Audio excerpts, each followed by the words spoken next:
Divisi ingin mempresentasikan karangan novel yang berjudul Antara Aku, Kamu, dan Samudra.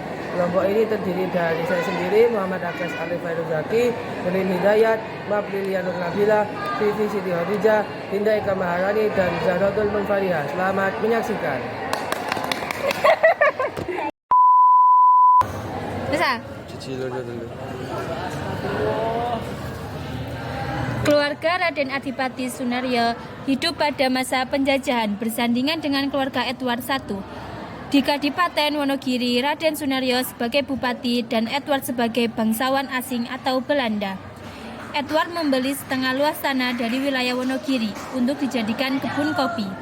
Pendatanganan surat kesepakatan bahwa Edward adalah pemilik setengah dari wilayah Wonogiri. Krisis pangan terjadi di Wonogiri. Korupsi di mana-mana termasuk keluarga Edward menjadi tersangka. Adipati Sunaryo menghukum Edward dengan mengambil tanah yang sudah dibelinya. Keluarga Edward dan Adipati bermusuhan. Lahir Raden Ageng, anak laki-laki dari Adipati, dan Teresa Mikael dari keluarga Edward. Anak dari masing-masing keluarga tumbuh besar. Anak dari Adipati dan Edward sekolah di sekolah biru atau sekolah pengawan. Setiap hari di sekolahnya, Raden Ageng bersahabat dengan Sumbu. Tarisa di sekolah sering dibully karena dicap pintar karena ulah papanya yang membayar guru agar nilainya selalu bagus. Padahal Mikael yang menyuruh papanya untuk membayar guru di sekolah agar nilainya naik.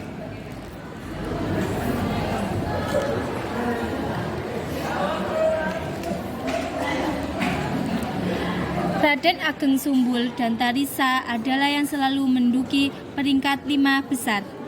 Mikael adalah anak yang sombong. Raden Ageng Sumbul dan Tarisa adalah sahabat. Waktu telah berlalu. Tarisa menyadari bahwa ayahnya si Edward dengan ibunya sangat tidak akur. Seringkali ayahnya berlaku kasar. Tarisa bercerita pada sahabatnya. Edward pergi pada malam hari ke tempat penyewaan PSK. Saat di perjalanan, Sumbul menyadari bahwa itu adalah Edward, ayah Tarisa. Besok paginya, Sumbul memberitahu kepada sahabatnya. Mikael mengkuping. Mikael marah kepada ayahnya. Ibunya mendengar perdebatan antara Mikael dan Edward.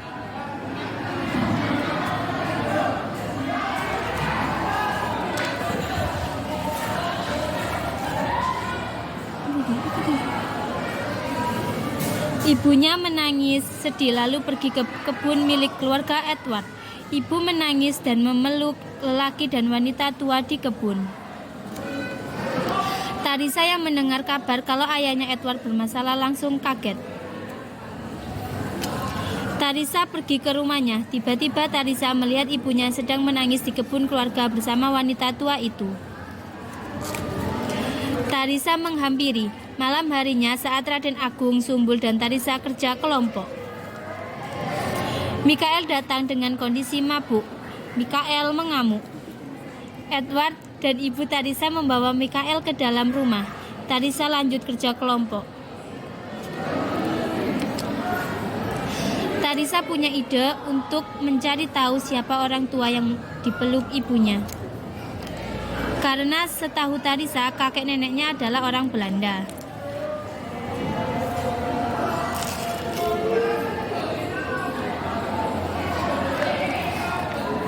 Raden Agung dan Sumbul ikut mau membantu Tarisa. Proses pencarian informasi berlangsung selama 20 hari. Akhirnya pada hari ke-21 Tarisa mengetahui seluruh alur keluarganya. Ternyata ibu Tarisa yang asli adalah ibu yang sekarang. Orang Jawa dan kakek nenek Tarisa adalah seorang yang ibu Tarisa peluk di kebun. Dulu Edward adalah seorang bangsawan yang kiranya ia ingin sesuatu, pasti dikabulkan. Pada suatu hari, Edward membuat satu perjanjian kepada keluarga itu. Jika panen berhasil, Edward akan memberi sekeping emas, dan jika gagal panen salah satu kalian jika memiliki anak akan Edward nikahi. Dan akhirnya gagal panen. Salah satu pekerjaan baru memiliki anak sesuai dengan janjinya dulu. Edward menikahi anak perempuan pekerja tersebut, dan itu adalah ibu Tarisa. Dan Tarisa sebenarnya bukanlah adik kandung Mikael, tapi adik tirinya.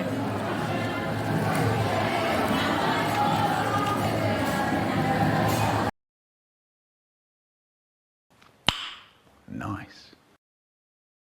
Oh my God! Hai. Okay.